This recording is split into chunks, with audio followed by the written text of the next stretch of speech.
नमस्कार दोस्तों, जैसा कि आप सभी को पता है सीटेट की परीक्षा 14 दिसंबर 2024 को होगी।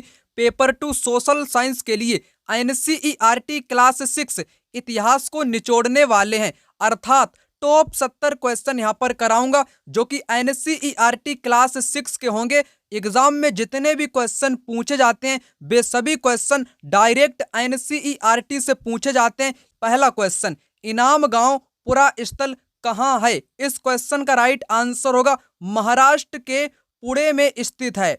महाराष्ट्र के पुणे में स्थित है इनाम गांव। एग्जाम में पूछा जाता है ये किस नदी के किनारे है? भीमा की एक सहायक नदी है।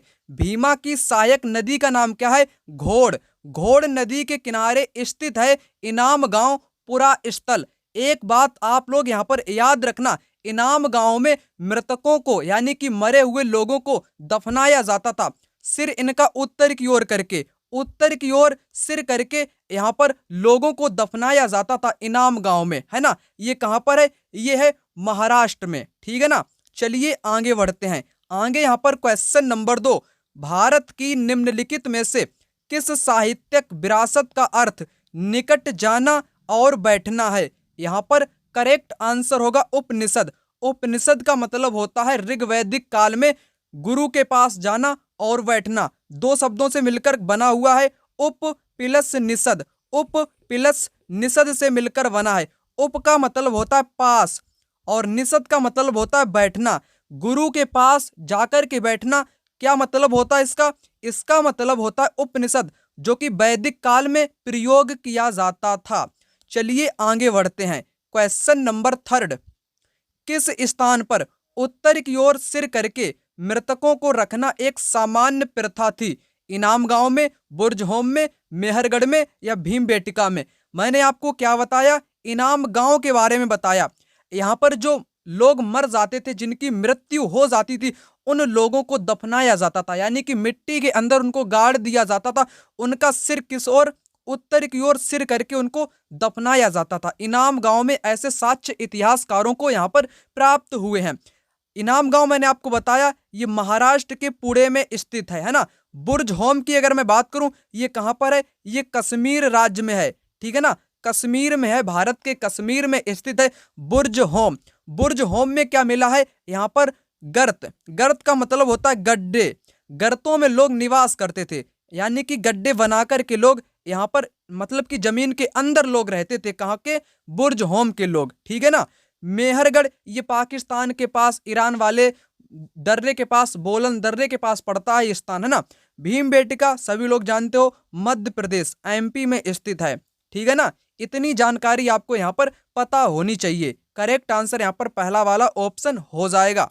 चलिए यहाँ पर क्वेश्चन नंबर 4, बुर्ज होम कश्मीर में किस प्रकार के निवास स्थल या स्थान मिले हैं? पक्की ईंटों के, बांस के, जमीन के नीचे? सभी गलत। यहाँ पर इस क्वेश्चन का राइट आंसर होगा जमीन के नीचे। मैंने आपको बताया गर्तों में, यहाँ पर लोग गर्तों में निवास करते थे, गड्ढे बनाकर के लोग रहते थे। आखिर ये लोग गड्ढे बनाकर क्यों रहते थे? जैसे अगर सर्दी का मौसम हुआ करता था, यानी कि जब सर्दी पड़ती थी तब ये लोग गड्ढों के नीचे रहा करते थे, क्योंकि वहां पर जानवर भी हमला नहीं कर पाते थे, इनको सर्दी से भी बचाव वहां पर मिलता था, ठीक है ना। और गड्ढों में चूल्हों के भी अवशेष मिले, यानी कि लोग गड्ढे के अंदर ही अपना खाना बनाना सब कुछ किया करते थे, गर्तों के अंदर ही, है ना। तो ये चीज आपको यहाँ पर पता होनी चाहिए। करेक्ट आंसर थर्ड विकल्प यहाँ पर हो जाएगा। क्वेश्चन नंबर 5, स्त्री पुरुष तुलना नामक पुस्तक की रचना किस सुधारक ने की है? करेक्ट आंसर यहाँ पर होगा ताराबाई शिंदे। इन्होंने स्त्री पुरुष तुलना नामक किताब की रचना करी है, जिसमें महिलाओं तथा पुरुषों का जो आलोचनात्मक तर्क है, यानी कि जो उनके सामाजिक अंतर हैं, उनको उजागर करने का यहाँ पर प्रयास किया गया है। ये भी आपको यहाँ पर पता होना चाहिए। ईवी रामास्वामी नायकर, जिनको पेरियार के नाम से जानते हैं, ये भगवत गीता, मनुस्मृति जैसे ग्रंथों के ये कट्टर आलोचक रहे हैं, ठीक है ना। इन्होंने एक आंदोलन चलाया था जिसको बोलते हैं स्वाभिमान आंदोलन। स्वाभिमान आंदोलन या आत्मसम्मान आंदोलन की स्थापना रामास्वामी पेरियार ने की थी। ये भी आपको यहाँ पर पता होना चाहिए। करेक्ट आंसर मैंने आपको बता ही दिया, ताराबाई शिंदे। क्वेश्चन नंबर 6, गेहूं एवं जौ जैसे फसल उगाने के सर्वप्रथम साक्ष्य निम्नलिखित में से किस स्थान से मिले? सही विकल्प का चुनाव करें। यहाँ पर करेक्ट आंसर होगा सुलेमान और किरथर की पहाड़ियां। सुलेमान और किरथर की जो पहाड़ियां है ना, ये जो कि वर्तमान में पाकिस्तान में पड़ती हैं। कहाँ पर? वर्तमान में ये पाकिस्तान में पड़ती हैं, पाकिस्तान में, ठीक है ना। यहीं पर सबसे पहले महिलाओं तथा पुरुषों ने मिलकर के गेहूं और जौ जैसी फसल उगाई थी, इसलिए यहीं पर इसके साक्ष्य प्राप्त होते हैं। ठीक है, चलिए आगे बढ़ते हैं। आगे क्वेश्चन नंबर 7, चरक ने कौन सी पुस्तक लिखी? चरक ने कौन सी पुस्तक लिखी थी? चरक दर्शन लिखी थी, चरक संहिता लिखी थी, चरकांक लिखी थी, उपरोक्त सभी लिखी थी। तो चरक क्या थे? चरक एक बहुत बड़े क्या थे? वैद्य थे, है ना, डॉक्टर कह लो ना, वर्तमान में वैद्य थे। तो इन्होंने चरक दर्शन, चरक संहिता, चरकांक ये सारी की सारी पुस्तकें लिखी थी, इसलिए करेक्ट आंसर यहाँ पर ऑप्शन नंबर 4 के साथ यहाँ पर चला जाएगा। क्वेश्चन नंबर 8, 1829 में सती प्रथा को प्रतिबंधित करवाने में किसका अहम योगदान था? यहाँ से 2 क्वेश्चन हर बार एग्जाम में पूछा जाता है। एक सती प्रथा का पूछा जाता है, एक विधवा पुनर्विवाह का भी एग्जाम में पूछा जाता है। किन व्यक्तियों ने सहायता की थी? ठीक है ना। सती प्रथा की अगर मैं बात करूं, सती प्रथा की याद रखना आप लोग, ठीक है ना, सती प्रथा के बारे में। तो यहाँ पर आप राजा राम मोहन राय के बारे में कहोगे या ईश्वर चंद्र विद्यासागर के बारे में कहोगे? इन्हीं 2 के बीच में कंफ्यूजन देखने को मिलता है। चलिए आपको यहाँ पर बताता हूँ। राजा राम मोहन राय यहाँ पर करेक्ट आंसर हो जाएंगे, ठीक है ना। इन्होंने ही सती प्रथा को बंद करवाने यानी कि प्रतिबंध करवाने में अहम योगदान दिया था। ईश्वर चंद्र विद्यासागर ने विधवा पुनर्विवाह होना चाहिए, विधवा पुनर्विवाह के लिए किसने योगदान दिया था? एग्जाम में पूछा जाए तब आप बताओगे ईश्वर चंद्र विद्यासागर ने विधवा पुनर्विवाह के लिए प्रयास किए थे, है ना। और वहीं सती प्रथा आपसे पूछी जाए तब आपको बताना राजा राम मोहन राय के बारे में, ठीक है ना। इतना आपको यहाँ पर में पता होना चाहिए। चलिए आगे बढ़ते हैं। आगे क्वेश्चन नंबर 9, प्रस्तुति शब्द का अर्थ क्या है? प्रस्तुति का अर्थ होता है किसी भी राजा की प्रशंसा करना। जैसे उदाहरण के तौर पर मैं आपको यहाँ पर बताना चाहूँ, एक कवि है, उसका नाम है हरिशेठ। हरिशेठ एक कवि है जो कि समुद्रगुप्त का दरबारी कवि था। किसका था? समुद्रगुप्त का दरबारी कवि था, ठीक है ना। इसने प्रयाग प्रस्तुति की रचना करी। किसकी? प्रयाग प्रस्तुति की रचना करी। प्रस्तुति का मतलब होता है प्रशंसा। राजा की प्रशंसा में लिखी गई कोई भी एक प्रकार की रचना ही प्रस्तुति कहलाती है, जो कि प्रशंसा में लिखी जाती है, ठीक है। चलिए यहाँ पर क्वेश्चन नंबर 10, चिरांद किस राज्य का पुरा स्थल है? चिरांद किस राज्य का पुरा स्थल है? यह है बिहार का, ठीक है ना। बिहार का पुरा स्थल है चिरांद, ठीक है ना। कश्मीर का कौन सा स्थल मैंने आपको बताया था? बुर्ज होम मैंने आपको बताया था, कश्मीर का है बुर्ज होम है, ठीक है ना।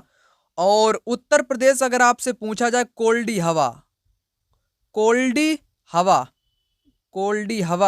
हवा कहाँ का है? ये उत्तर प्रदेश का पूरा स्थल है, ठीक है ना। चिरांद याद रखना बिहार में पड़ता है। आगे यहाँ पर क्वेश्चन नंबर 11, पद वेतन एवं सैन्य उत्तरदायित्व निर्धारित करने के लिए मुगलों द्वारा प्रयोग में लाई गई श्रेणी क्रम व्यवस्था कहलाती थी। क्या कहलाती थी? मनसबदारी कहलाती थी। क्या कहलाती थी? मनसबदारी कहलाती थी या इक्तादारी कहलाती थी? यहाँ पर राइट आंसर होगा मनसबदारी प्रथा कहलाती थी। मनसबदारी व्यवस्था या प्रथा में क्या किया गया था?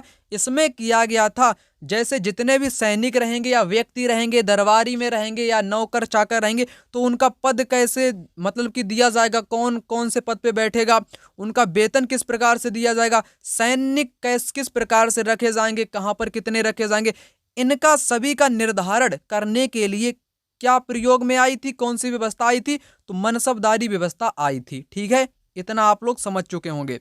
चलिए आगे बढ़ते हैं। आगे है यहाँ पर क्वेश्चन नंबर 12, तमिल, तेलुगु, कन्नड़ तथा मलयालम किस भाषा परिवार की भाषाएं? बड़ा बढ़िया क्वेश्चन है। तो ये है द्रविड़।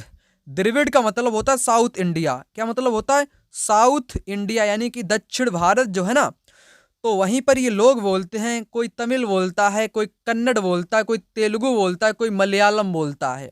तो ये द्रविड़ यानी कि दक्षिण भारत के राज्य जो है कि आंध्र प्रदेश, केरल, कर्नाटक, तमिलनाडु, है ना, ये वाले राज्य यही भाषा बोलते हैं। इन भाषाओं को द्रविड़ परिवार में सम्मिलित किया गया है, ठीक है ना। यहाँ पर क्वेश्चन नंबर 13, पटना का प्राचीन नाम क्या है? पटना का प्राचीन नाम था, क्या था? नालंदा था या पाटलिपुत्र था, बेगूसराय था या कन्नौज था? ठीक है ना, नालंदा यहाँ पर नहीं था, क्या था? पाटलिपुत्र था। पाटलिपुत्र प्राचीन काल में पटना को बोलते हैं, लेकिन वर्तमान में इसको पटना के नाम से जानते हैं। ये भी आपको यहाँ पर पता होना चाहिए। किसके बारे में? पाटलिपुत्र के बारे में। क्वेश्चन नंबर यहाँ पर आ गया है, ईरान जाने वाले रास्ते पर बोलन दर्रे के समीप कौन सा स्थान है? वाराणसी, दिल्ली, मेहरगढ़ या कलकत्ता? यहाँ पर करेक्ट आंसर आपका हो जाएगा मेहरगढ़। मेहरगढ़ जो है ये बोलन दर्रे के पास में पड़ता है। बोलन दर्रा कहाँ पर है? तो बोलन दर्रा है ये ईरान के पास। ईरान के पास है बोलन दर्रा और बोलन दर्रे के पास है मेहरगढ़। ठीक है ना, मेहरगढ़ एक पूरा स्थल है। चलिए आगे बढ़ते हैं। यहाँ पर क्वेश्चन नंबर 15, सत्यशोधक समाज की स्थापना किसने की थी? सत्यशोधक समाज की स्थापना ज्योतिबा राव फूले ने 1873 में की थी। कब की थी? 1873 में इन्होंने की थी। इतना आपको पता होना चाहिए। और इनकी एक पुस्तक भी एग्जाम में पूछी जाती है, गुलामगिरी। कौन सी पुस्तक? गुलामगिरी इन्होंने 1873 में ही लिखी थी। ठीक है ना, सत्यशोधक समाज की स्थापना भी इन्होंने 1873 में ही करी थी। इतना आपको यहाँ पर भी पता होना चाहिए, हर बार पूछा जाता है एग्जाम में। ठीक है ना, हरिदास ठाकुर ने क्या किया था? इन्होंने मतुआ आंदोलन, कौन सा? मतुआ या मटुआ लिखा रहता है ना, मतुआ आंदोलन की शुरुआत किसने की? हरिदास ठाकुर ने की थी। बी आर अंबेडकर ने मंदिर प्रवेश आंदोलन चलाया था। मंदिर प्रवेश आंदोलन किसने चलाया था? डॉक्टर साहब अंबेडकर ने चलाया था। यह भी पता होना चाहिए। और एग्जाम में पूछा जाता है घासीदास, गुरु घासीदास ने क्या किया था? इन्होंने एक बहुत महत्वपूर्ण आंदोलन चलाया था गुरु घासीदास ने। उस आंदोलन को बोलते सतनामी। सतनामी आंदोलन किसने चलाया था? गुरु घासीदास ने चलाया था। सत्यशोधक समाज पूछा गया है ना, इसलिए ज्योतिबा राव फूले को यहाँ पर टिक करोगे आप। यहाँ पर क्वेश्चन नंबर 16, स्वाभिमान आंदोलन की स्थापना किसने की? रामास्वामी ने, नारायण गुरु ने, अंबेडकर ने, स्वामी विवेकानंद ने? तो मैंने आपको क्या बताया था? आत्मसम्मान है ना, सेल्फ रिस्पेक्ट वाला जो आंदोलन है ना, स्वाभिमान आंदोलन, उसको ईवी रामास्वामी पेरियार ने चलाया था। श्री नारायण गुरु ने एक नारा दिया था। नारा एग्जाम में हर बार पूछा जाता है। जितना आपको बताता चलूं उतना आप लोग क्या करो, अपने दिमाग में सेव कर लो, क्योंकि एग्जाम में हर बार पूछा जाता है। ठीक है ना, नारायण गुरु से बार बार पूछा जाता है। इन्होंने एक नारा दिया था, एक धर्म, एक जाति, एक ईश्वर। यहाँ पर लिख दूं, एक धर्म, एक जाति और एक ईश्वर, है ना, एक ईश्वर। ये नारा किसने दिया था? तमिल में दिया था नारा, एक धर्म, एक जाति, एक ईश्वर का नारा किसने दिया था? गुरु नारायण ने। किसने? नारायण गुरु ने दिया था। ठीक है ना, तो यहाँ पर करेक्ट आंसर पहला वाला हो जाएगा। यहाँ पर क्वेश्चन नंबर 17, समुद्रगुप्त का दरबारी कवि कौन था? समुद्रगुप्त का दरबारी कवि था बाणभट्ट। कौन था? बाणभट्ट था। ये बिल्कुल गलत हो जाएगा। कौन था? आपसे पूछा है।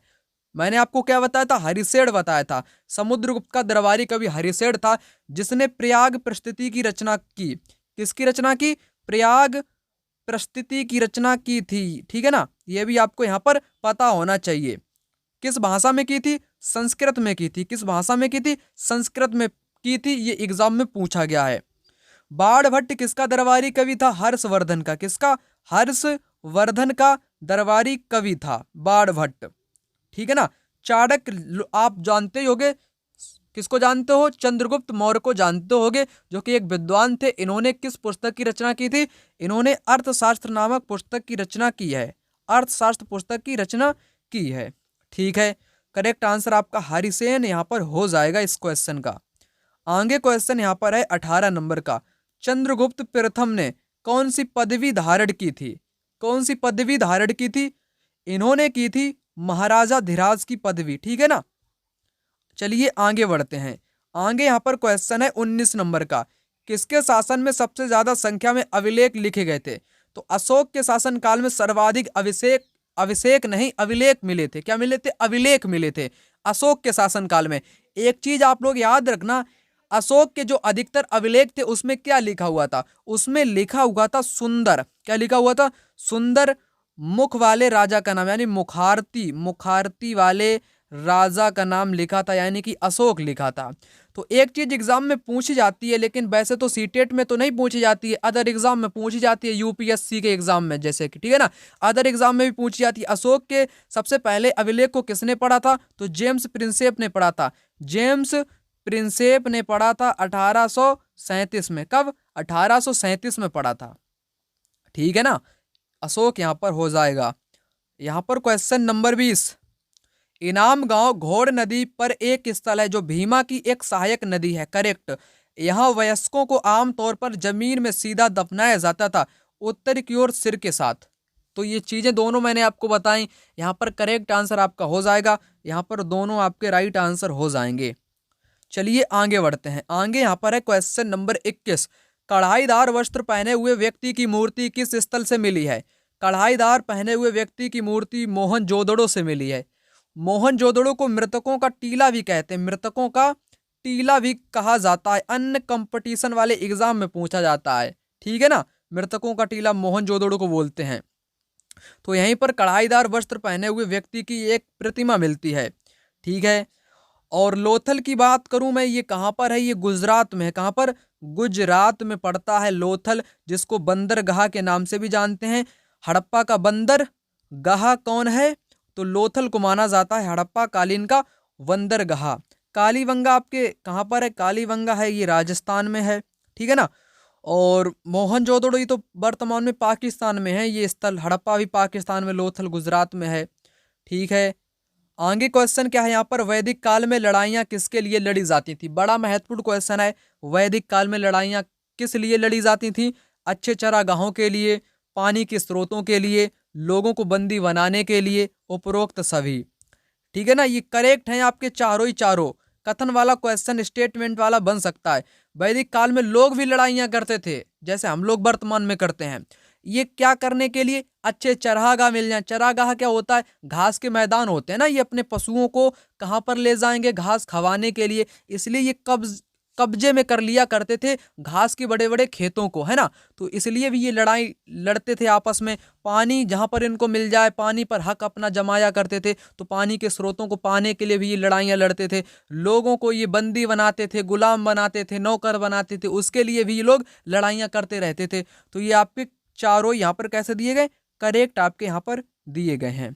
चलिए आगे बढ़ते हैं। वीडियो को अभी तक लाइक नहीं किया है, फटाक से लाइक करो। नए हो तो चैनल को फटाक से सब्सक्राइब कर लेना। कमेंट बॉक्स में भी कमेंट करके बता देना, है ना। यहाँ पर क्वेश्चन नंबर 23, स्तूप के चारों ओर बना वृत्ताकार पथ क्या कहलाता है? वृत्ताकार पथ क्या कहलाता है? इसको बोलते प्रदक्षिणा पथ, है ना। एक चीज आपको बताऊं, जैसे ये मान लो ये स्तूप है एक प्रकार का, ठीक है ना, ये स्तूप है एक प्रकार का।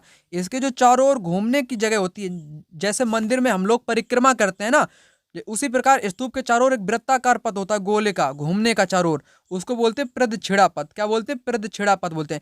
तोरण किसको बोलते हैं? प्रवेश। जहां से हम लोग मंदिर में या स्तूप में या किसी भी जगह पर प्रवेश करते हैं ना, धार्मिक स्थल में, तो प्रवेश वाली जगह को तोरण के नाम से जानते हैं। ठीक है ना, तो करेक्ट आंसर यहाँ पर होगा प्रदक्षिणा पथ।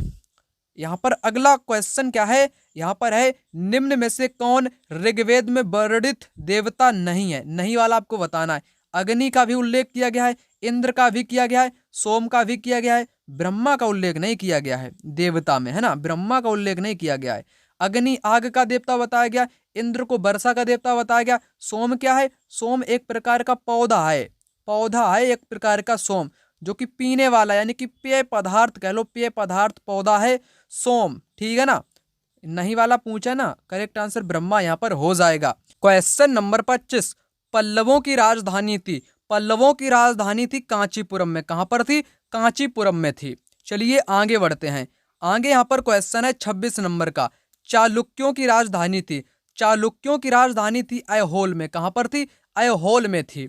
चलिए आगे यहाँ पर बढ़ते हैं। क्वेश्चन नंबर 27, मानव इतिहास की लगभग 99% कहानी किस काल में घटित हुई है? ये कहानी घटित हुई है पुरापाषाण काल में। किस काल में? पुरापाषाण काल में मानव इतिहास की 99% कहानियां घटित हुई हैं। एक बात आपको बताना चाहूंगा, एक चैनल आपको मिल जाएगा, ठीक है ना, उसका नाम क्या होगा? उसका नाम यहाँ पर होगा टीचिंग बाय जसकरण। ठीक है ना, इस चैनल को भी आप लोग सब्सक्राइब कर लेना, क्योंकि आज के बाद आपको प्रत्येक दिन एक एक वीडियो उस पर भी आपको मिलती रहेगी। इस चैनल को जरूर से जरूर सब्सक्राइब कर लेना, लिंक आपको डिस्क्रिप्शन में दे दूंगा, है ना। कमेंट बॉक्स में भी उस चैनल का लिंक आपको दे दूंगा, वहां से सब्सक्राइब इस चैनल को आप लोग जरूर से जरूर कर लेना, है ना। यहाँ पर क्वेश्चन नंबर 28 कहता है कि भीमबेटका पुरा आधुनिक समय में कहाँ पर है। तो भीमबेटका की गुफाएं कहाँ पर हैं? ये मध्य प्रदेश में है। कहाँ पर? मध्य प्रदेश में है। हुंसगी पुरा स्थल किस राज्य में है? यहाँ पर राइट आंसर होगा कर्नाटक। कर्नाटक राज्य में हुंसगी पुरा स्थल है। हुंसगी से किस चीज के अवशेष प्राप्त हुए हैं? यहाँ पर हड्डियों के अवशेष मिले हैं। किसके? हड्डियों के मिले हैं और औजार के, है ना। औजार के अवशेष यहाँ से प्राप्त हुए हैं। जो औजार थे वो किससे बने हुए थे? वो चूना पत्थर से बने हुए थे। चूना पत्थर से निर्मित औजार किस स्थल से प्राप्त हुए हैं? हुंसगी पुरा स्थल से प्राप्त हुए हैं, जो कि कर्नाटक में पड़ता है। एग्जाम में यहाँ से क्वेश्चन पूछा गया था कि चूना पत्थर से बने हुए औजार कहाँ से प्राप्त हुए हैं? तो कर्नाटक से प्राप्त हुए हैं, हुंसगी पुरा स्थल से। अगला प्रश्न यहाँ पर कहता है ऋग्वेद काल में जनता या पूरे समुदाय को क्या पुकारा जाता था? यहाँ पर करेक्ट आंसर होगा जन या विष के नाम से पूरे समुदाय को पुकारा जाता था। दस्यु या दास क्या थे? ये एक प्रकार के गुलाम थे, यानी कि नौकरों को कहा जाता था। सूक्त का मतलब क्या होता है? अच्छी तरह से बोला गया, अच्छी तरह से बोले गए शब्द, है ना। बातें जो अच्छी तरह से बोली जाती थी उसको सूक्त कहते थे, यानी कि अच्छी तरह से बोला गया शब्द ही सूक्त कहलाता है। समुदाय आपसे पूछा, जन या विष को बोलते थे पूरे समुदाय को, राजा को राजन बोलते थे। यहाँ पर क्वेश्चन नंबर 36 तमिल महाकाव्य शिल्पदिकारम में किसकी कहानी है? कन्नगी, कोवलम, दुष्यंत। यहाँ पर करेक्ट आंसर होगा दुष्यंत, यहाँ पर नहीं होगा। कन्नगी और कोवलम की कहानी है शिल्पदिकारम, जो कि एक तमिल महाकाव्य है। तमिल की रचनाओं को किस नाम से जानते हैं? तमिल की रचनाओं को संगम काल की रचनाओं के नाम से भी जानते हैं, संगम काल की, है ना। तो यहाँ पर आपके ये दो करेक्ट हो जाएंगे, पहला और दूसरा यहाँ पर करेक्ट आंसर हो जाएगा। यहाँ पर क्वेश्चन नंबर 37 गुप्तकराल किस राज्य में स्थित है? गुप्तकराल ये कश्मीर राज्य में स्थित है। भारत में शुतुरमुर्ग किस युग में होते थे? मध्य पाषाण काल में, पुरा पाषाण में, लघु पाषाण में, या इनमें से कोई नहीं? यहाँ पर करेक्ट आंसर होगा पुरा पाषाण युग में शुतुरमुर्ग हुआ करते थे। ऐसा कैसे प्राप्त होता है? महाराष्ट्र के पटने पुरा स्थल से। महाराष्ट्र में एक पुरा स्थल है जिसका नाम है पटने, वहां पर शुतुरमुर्ग के अंडों के अवशेष प्राप्त हुए हैं, जिस आधार पर इतिहासकार कहते हैं कि पुरा पाषाण युग में भारत में शुतुरमुर्ग हुआ करते थे। यहाँ पर क्वेश्चन नंबर 44 मंदिर का सभागार कहलाता था, ठीक है ना, मंडप कहलाता था। क्या कहलाता था? मंडप कहलाता था, सभागार, जहां पर लोग इकट्ठा हुआ करते थे। क्या हुआ करते थे? जहां पर लोग इकट्ठा हुआ करते थे किसी भी आयोजन के वक्त या उत्सव के वक्त, एक साथ कई लोग एकत्रित हो सकते थे, उस स्थान को मंदिर का मंडप के नाम से जानते थे। यहाँ पर क्वेश्चन नंबर 45 चालुक्य नरेश पुलकेशिन द्वितीय का दरबारी कवि था। पुलकेशिन द्वितीय का दरबारी कवि था रवि कीर्ति। कौन था? रवि कीर्ति था। हरिसेन किसका दरबारी कवि था? समुद्रगुप्त का था। किसका? समुद्रगुप्त का था। और बाणभट्ट तो हर्षवर्धन का था। किसका? हर्षवर्धन का था। करेक्ट आंसर आपको बताना है ना, पुलकेशिन का। तो यहाँ पर रवि कीर्ति इस क्वेश्चन का राइट आंसर यहाँ पर हो जाएगा। यहाँ पर क्वेश्चन नंबर 46 मंदिर के जिस भाग में मुख्य देवी या देवता की मूर्ति रखी जाती है उसे कहा जाता है? उसे गर्भगृह कहते हैं। क्या कहते हैं? गर्भगृह उसको कहते हैं।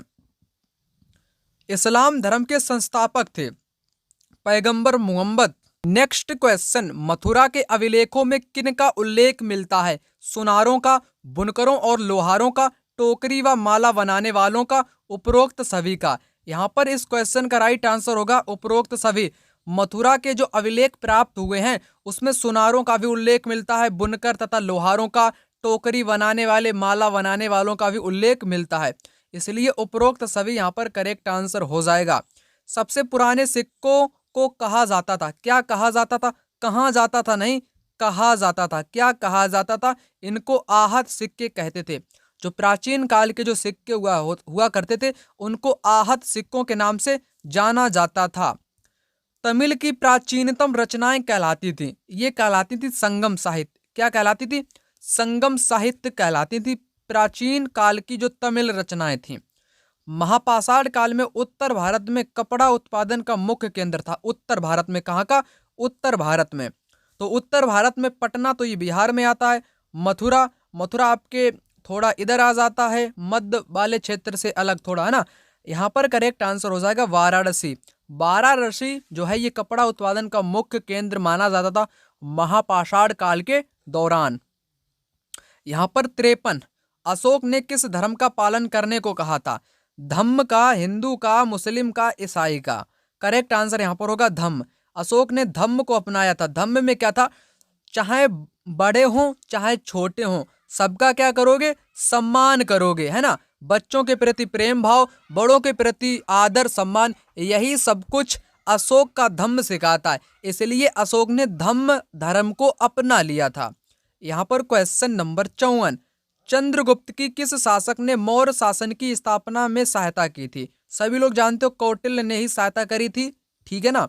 क्वेश्चन नंबर 55, भारत की अधिकतर लिपियां निम्न लिपि में से उत्पन्न हुई हैं। किस लिपि में से? रोमन, पाली, ब्राह्मी, देवनागरी। तो देवनागरी लिपि से ही भारत में अनेक लिपियां उत्पन्न हुई हैं। क्वेश्चन नंबर 56, सम्राट अशोक का शेरों वाला स्तंभ कहाँ पर स्थित है? ये कहाँ पर स्थित है? सांची में, मेरठ में, ब्रह्मगिरी में या सारनाथ में? ये स्थित है सारनाथ में। क्वेश्चन नंबर 57, अशोक द्वारा लड़ा गया युद्ध जिसमें भीषण खून खराबा हुआ था उसको बोलते हैं कलिंग का युद्ध, जो कि 261 BC यानी कि बिफोर क्राइस्ट ईसा पूर्व 261 ईसा पूर्व में कलिंग का युद्ध हुआ था। क्वेश्चन नंबर 58, चंद्रगुप्त मौर्य के दरबार में यूनानी राजा सेल्यूकस निकेटर राजदूत था, ठीक है ना।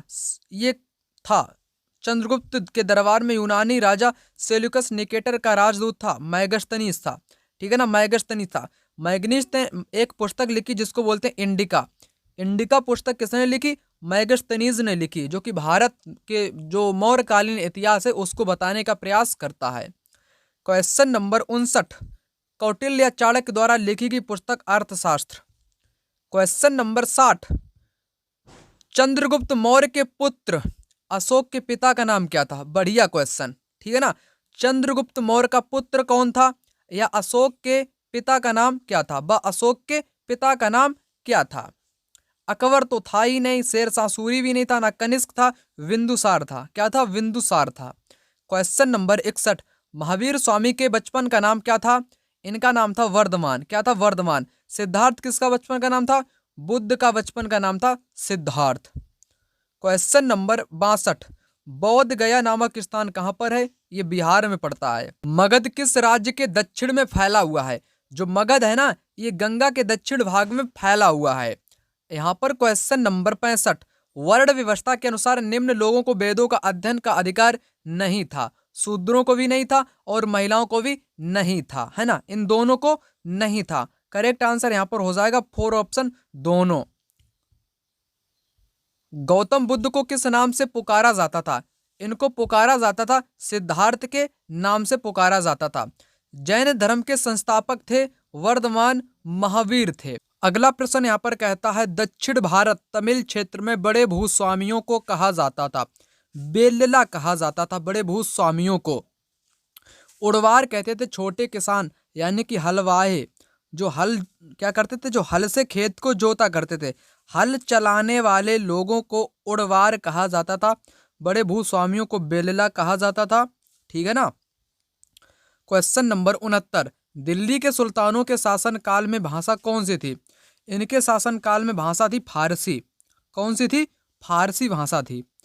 अंतिम क्वेश्चन 70 नंबर का, 700 से 1750 ईस्वी के बीच में नई प्रौद्योगिकी के दर्शन कब हुए? सिंचाई में रहट आया था, कताई में चरखा भी आ चुका था, युद्ध में बारूद वाले हथियार भी आ चुके थे, ठीक है ना, ये सब कुछ आ चुका था। यानी कि प्रौद्योगिकी की अगर मैं बात करूं 700 से 1750 के बीच में सिंचाई में रहट आ गया था, चरखा आ गया था, बारूद वाले हथियार आ चुके थे। करेक्ट आंसर 4 विकल्प हो जाएगा। वीडियो को ज़्यादा से ज़्यादा शेयर अपने दोस्तों के साथ करिएगा, लाइक करें, सब्सक्राइब करें। मिलते हैं दूसरी वीडियो में, तब तक के लिए जय हिंद, वंदे मातरम।